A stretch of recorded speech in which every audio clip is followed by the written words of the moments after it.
Baik, Assalamualaikum warahmatullahi wabarakatuh. Selamat pagi, siang, sore, dan malam untuk teman-teman dan Bapak Khairul.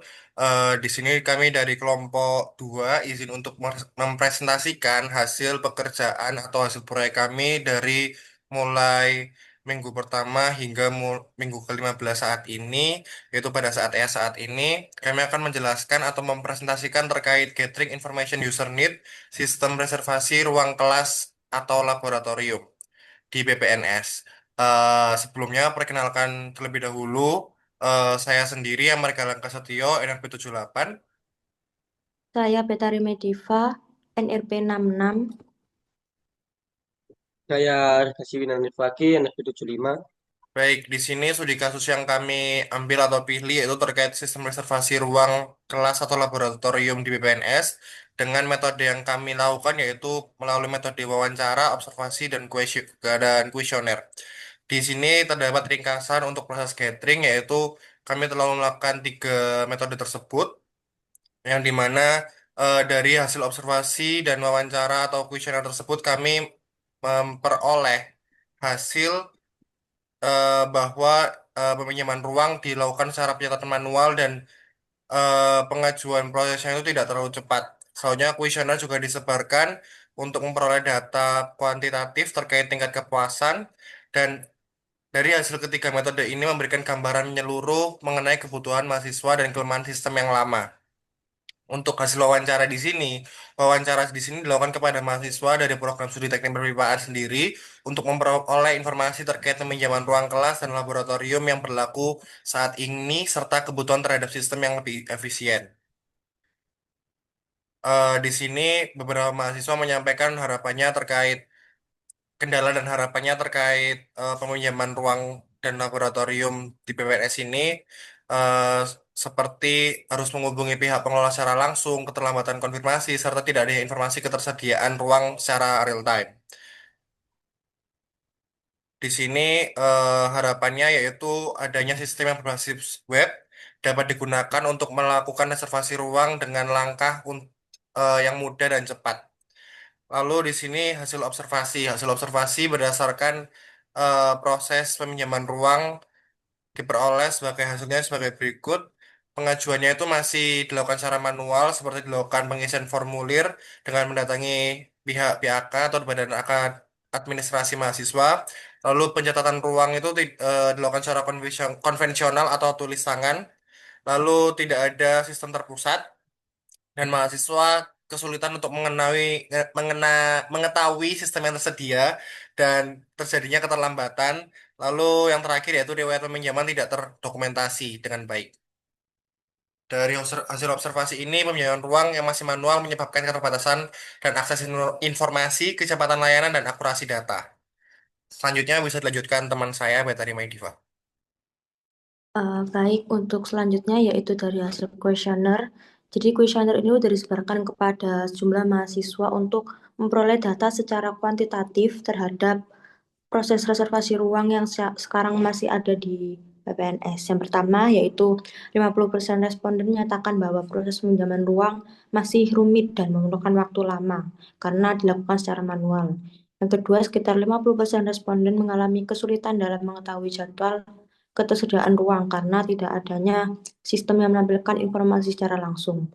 Yang ketiga, lebih dari 82 responden menyatakan setuju dengan pengembangan sistem reservasi berbasis web yang dapat diakses secara mandiri oleh mahasiswa.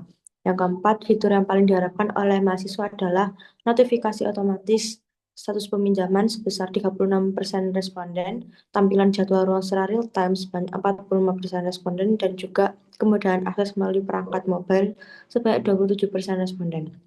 Jadi berdasarkan hasil kuesioner ini disimpulkan bahwa mayoritas mahasiswa memiliki kebutuhan tinggi terhadap sistem reservasi ruang yang terotomatisasi, transparan, dan user friendly. Jadi sistem ini diharapkan mampu menggantikan proses manual yang dinilai kurang efektif. Bisa dinaik.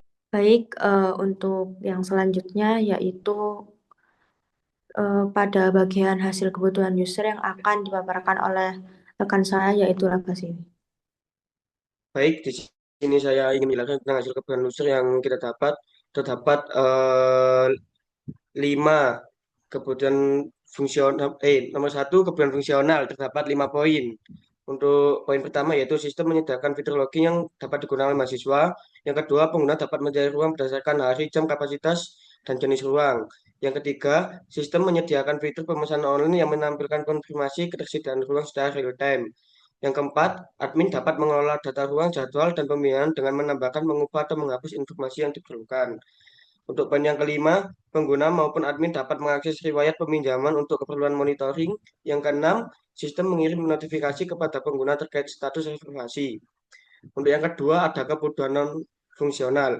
Untuk kebutuhan non fungsional sendiri terdapat 5 poin. Untuk poin pertama yaitu antarmuka, sistem dirancang agar mudah dipahami dan responsif. Untuk yang kedua, sistem memberikan waktu respon pencarian jadwal yang tidak lebih dari 3 detik. Untuk yang ketiga, pengguna dapat mengakses sistem secara online melalui PC maupun smartphone. Yang keempat, sistem menjamin keamanan data, akun, jadwal, dan informasi reservasi. Untuk poin kelima, sistem beroperasi secara stabil dan mampu digunakan oleh banyak pengguna secara bersamaan. Untuk poin keenam, sistem menyediakan backup data secara berkala untuk mencegah kehilangan informasi penting. Baik, di sini saya ingin melanjutkan untuk penjelasan saya tadi. Yang berikutnya ada user story. Untuk user story sendiri terdapat sebagai mahasiswa, saya ingin melihat jadwal dan ketersediaan ruang berdasarkan tanggal, jam, kapasitas, dan jenis ruang. Yang kedua, sebagai mahasiswa, saya ingin mendapat notifikasi status reservasi sehingga saya tahu apakah ruang yang saya ajukan sudah diverifikasi. Untuk yang ketiga, sebagai mahasiswa, saya ingin memesan ruang kelas laboratorium secara online sehingga saya tidak perlu mengurus peminjaman secara manual. Yang keempat, sebagai mahasiswa, saya ingin sistem dapat diakses melalui smartphone sehingga saya bisa melakukan reservasi dan memantau statusnya kapan saja. Untuk yang kelima, sebagai mahasiswa, saya ingin melihat kapasitas tiap ruang dan status penggunaannya sehingga saya bisa memilih ruang yang sesuai jumlah kegiatan. Baik, di sini saya juga akan membacakan sedikit kesimpulan dari apa yang saya bacakan dengan teman-teman. Untuk kesimpulannya sendiri yaitu berdasarkan hasil pengumpulan data, mahasiswa membutuhkan sistem reservasi ruang, kelas atau laboratorium yang praktis, cepat, dan mudah diakses. Kebutuhan utama mencakup fitur pencarian jadwal, ketersediaan ruang, pemesanan online, notifikasi status, riwayat peminjaman, serta informasi kapasitas ruang. Dari sisi non-fungsional, mahasiswa menginginkan sistem yang user-friendly, responsif di perangkat mobile, aman, serta dapat diakses kapan saja.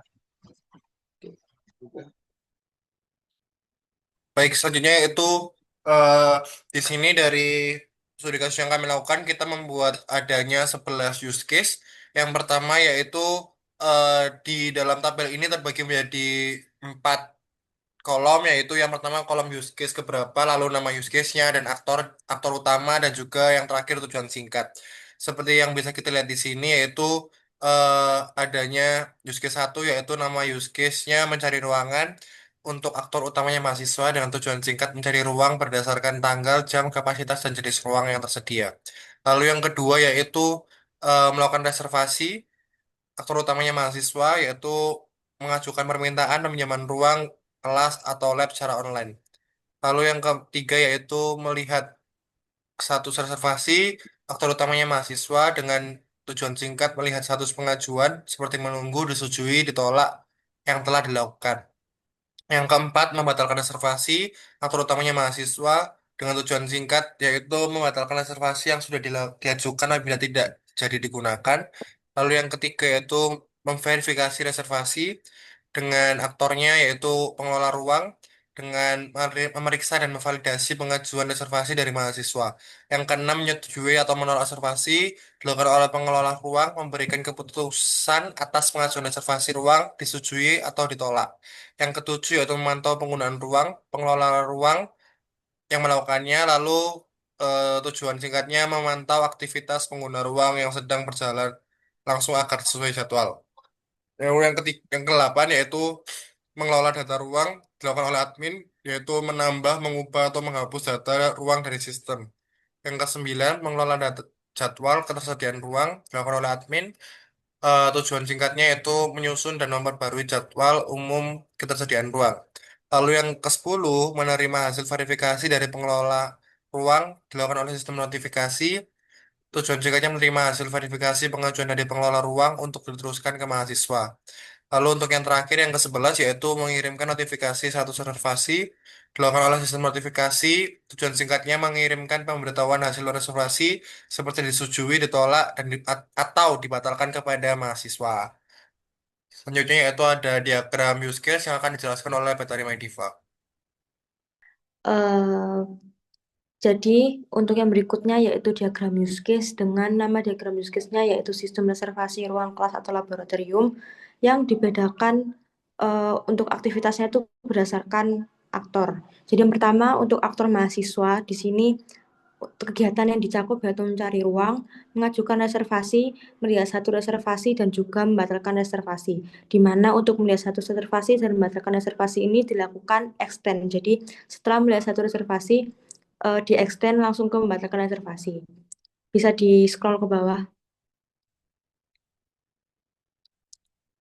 Untuk selanjutnya yaitu dari aktor pengelola ruang untuk jenis kegiatannya yaitu memverifikasi reservasi, menolak atau menyetujui reservasi, dan juga memantau penggunaan ruang.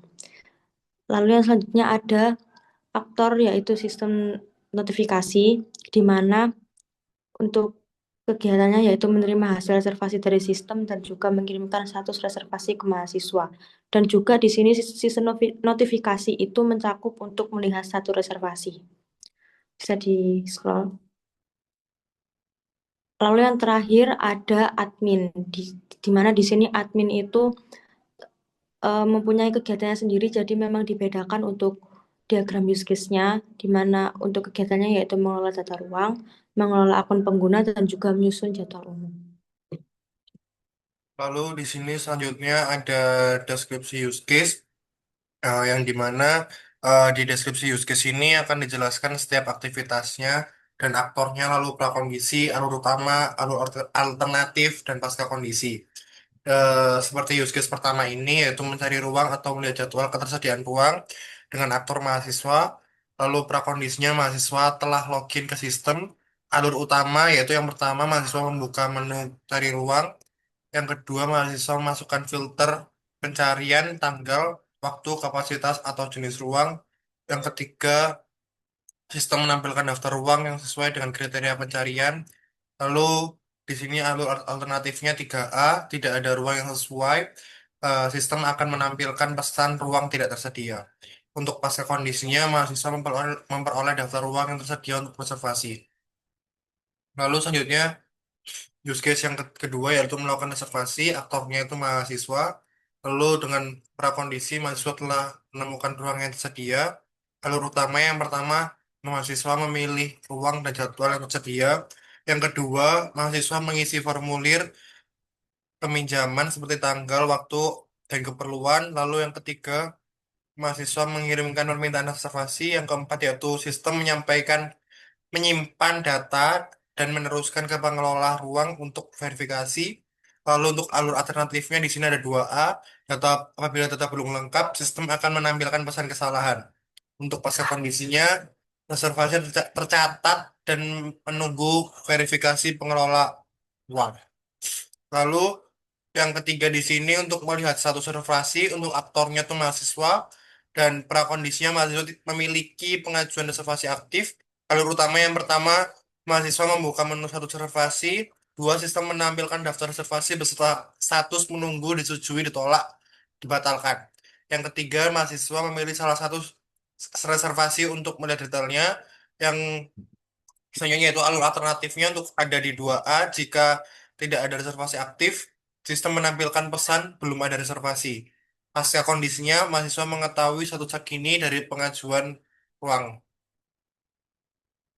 Selanjutnya akan dijelaskan oleh Peter Medina.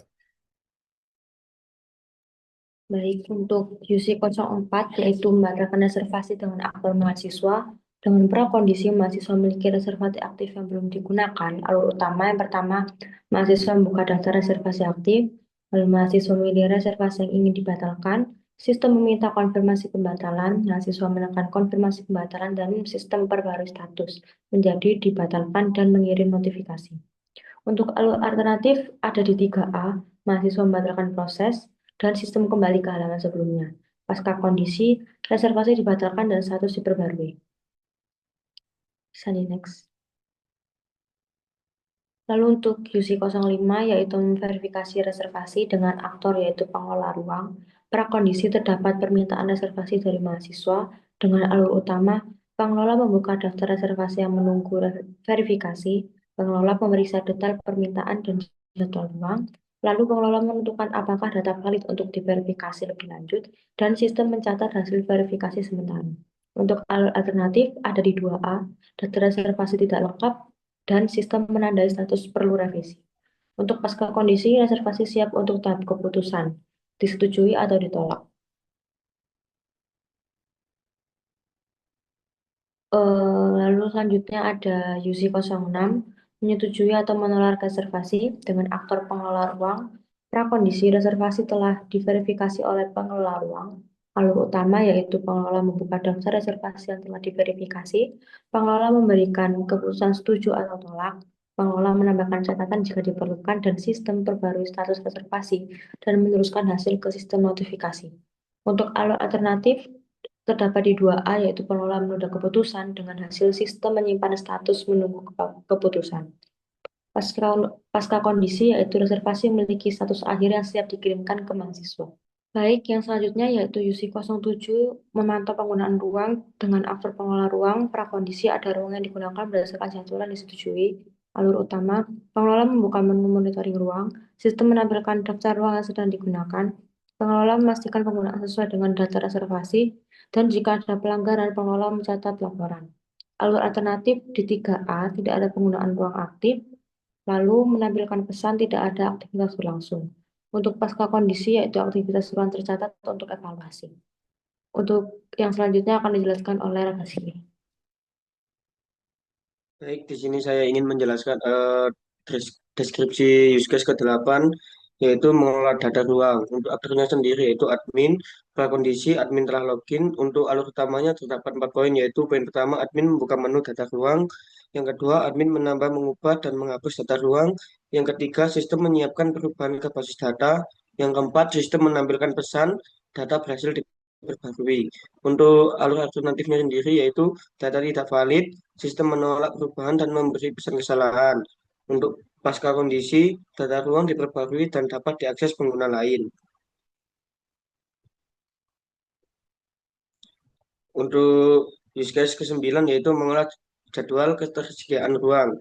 Untuk aktornya admin, prakondisi, data ruang tersedia di sistem. Untuk alur utama, admin membuka menu jadwal ruang. Yang kedua, admin menambahkan, memperbarui, dan menghapus jadwal ketersediaan ruang. Yang ketiga, sistem memvalidasi agar tidak ada jadwal bentrok. Yang keempat, sistem menyiapkan data dan menampilkan pesan sukses. Untuk alur alternatif, jadwal bentrok, sistem menolak perubahan dan menampilkan pesan jadwal bertabrakan. Untuk pasca kondisi, jadwal ruang diperbarui dengan data valid. Untuk use case ke-10, menerima hasil verifikasi dari pengelola ruang. Untuk aktor sistem notifikasi, prakondisi pengelola ruang telah memberikan hasil verifikasi. Mungkin bisa disebar lagi. Untuk alur utama, sistem menerima data hasil verifikasi dari pengelola ruang. Yang kedua, sistem memperbarui status reservasi sesuai hasil verifikasi. Yang ketiga, sistem menyiapkan riwayat perubahan status. Untuk alur alternatifnya, data tidak terbaca, sistem meminta ulang data dari pengelola ruang. Pasca kondisi status reservasi diperbarui dan siap dikirim ke sistem notifikasi.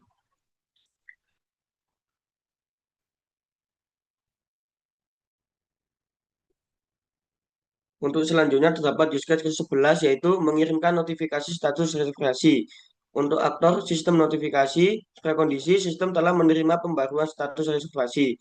Untuk alur utama, sistem membaca status terbaru dari data reservasi. Yang kedua, sistem menyiapkan pesan notifikasi, disetujui, ditolak, atau dibatalkan. Yang ketiga, sistem mengirim notifikasi ke akun mahasiswa. Yang keempat, mahasiswa menerima pesan melalui dashboard atau email. Untuk alur alternatif pengiriman gagal, sistem melakukan percobaan ulang. Pasca kondisi, mahasiswa mendapatkan pemberitahuan status reservasi secara real time. Baik, selanjutnya dari pembuatan use case di atas tadi, kami telah membuat sebuah robust diagram yang dimana di sini menampilkan hubungan antara aktivitas dengan si aktor-aktor ini tersebut. Seperti dilihat pada use case nomor satu ini, terdapat aktivitas, boundary, dan juga kontrol yang dilakukan oleh mahasiswa dan sistem. Begitu juga dengan use case lainnya sama seperti halnya karena di robustness diagram ini hanya mengconvert dari uh, use case yang telah kami buat menjadi sebuah robustness diagram. Bisa dilihat di sini ada 11 robustness diagram karena kami di sini telah membuat 11 use case juga. Baik, setelah tadi di atas sebelumnya kita telah membuat sebuah robustness diagram, di sini kami membuat sequence diagram yang dimana adalah sebuah urutan dari kegiatan atau aktivitas yang dilakukan oleh aktor. Di sini ada tabel, tabel ini hanya digunakan untuk simplifikasi atau memudahkan dalam pengkonversiannya ke dalam bentuk sequence diagram. Nah, di sini ada sequence diagram dari use case 1, yaitu aktornya mahasiswa. Mahasiswa ini akan membuka menu mencari ruang eh, ke dalam halaman cari ruang atau menu, dan juga memasukkan filter pencarian, lalu dilakukan penginputan data ruangan. Dan penginputan data ruangan ini akan dicek ke data filternya. Jika adanya error akan dikembalikan ke dalam halaman cari ruangan atau menu. Jika berhasil akan menampilkan sebuah data yaitu menu ruangan yang tersedia.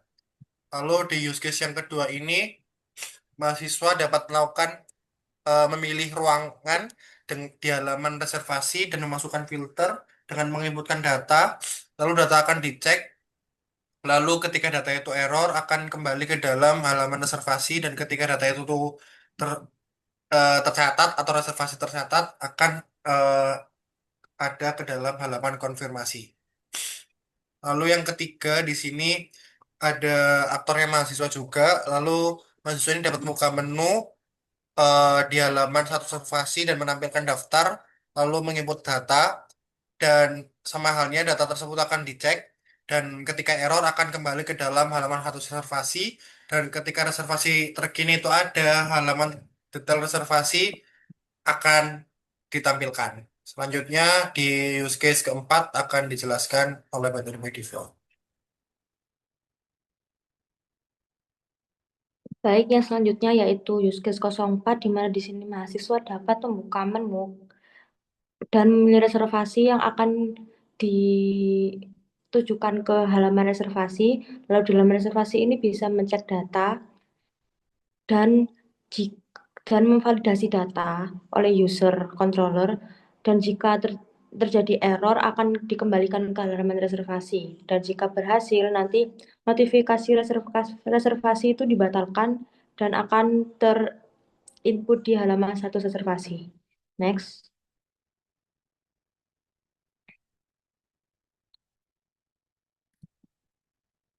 Yang selanjutnya yaitu use case 05, di mana di sini pengelola ruang dapat membuka data dan juga memeriksa permintaan di halaman data reservasi. Lalu pengelola ruang mencek data dan juga memvalidasi data. Dan jika terjadi error akan dikembalikan ke halaman data reservasi, dan juga jika berhasil status reservasi terkini itu akan diperbarui di halaman hasil reservasi. Next.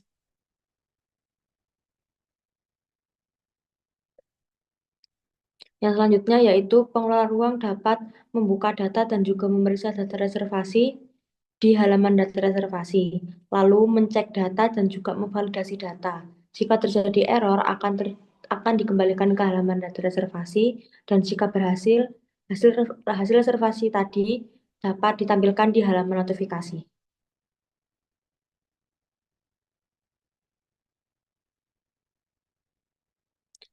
Yang selanjutnya yaitu pengelola ruang dapat membuka menu dan menampilkan data di halaman menu. Lalu di halaman menu ini akan showing data dan juga memvalidasi data. Jika terjadi error akan kembali ke halaman menu dan jika berhasil aktivitas ruang itu akan tercatat dan akan ditampilkan di halaman laporan aktivitas. Next. Selanjutnya akan disampaikan oleh rekan saya yaitu Raka Siwi. Baik, untuk selanjutnya yaitu untuk alternya adalah admin. Untuk admin sendiri itu membuka menu di halaman menu dan juga menyimpan data. Lalu admin menyimpan data dan juga cek data filter. Jika cek data gagal akan dikembalikan lagi ke halaman menu dan jika data berhasil akan masuk ke dalam halaman data ruangan. Untuk untuk selanjutnya itu ada admin, admin membuka menu dan juga mengolah jadwal di halaman menu dan juga admin input jadwal dan cek data filter. Jika data filter terjadi gagal akan dikembalikan lagi ke dalam halaman menu. Jika data filter berhasil atau pesan sukses akan dimasukkan ke dalam halaman cari jadwal. Untuk selanjutnya ada admin. Admin membuka data dan juga memperbarui status di halaman menu dan juga input data lalu mengecek data. Jika data terjadi gagal atau error akan dikembalikan ke dalam halaman menu dan jika cek data berhasil akan masuk ke dalam halaman hasil reservasi. Untuk selanjutnya yaitu use case 11 yaitu yang terakhir ada admin membuka data di halaman menu dan juga admin akan cek hasil notifikasi dan juga terdapat pesan notifikasi. Jika pesan notifikasi gagal atau error akan dikembalikan ke dalam halaman menu dan jika pesan notifikasi diterima atau berhasil akan dimasukkan ke dalam halaman hasil reservasi. Baik, saya kira sudah cukup untuk presentasi dari kami terkait Gathering Information User Need pada sistem reservasi ruang kelas dan laboratorium di BPNS ini yang telah disampaikan oleh kami kelompok 2 yang dimulai dari tadi sudah kita melakukan sebuah metode gathering lalu adanya pembuatan use case, kebutuhan user hingga robustness dan juga sekuensi diagram.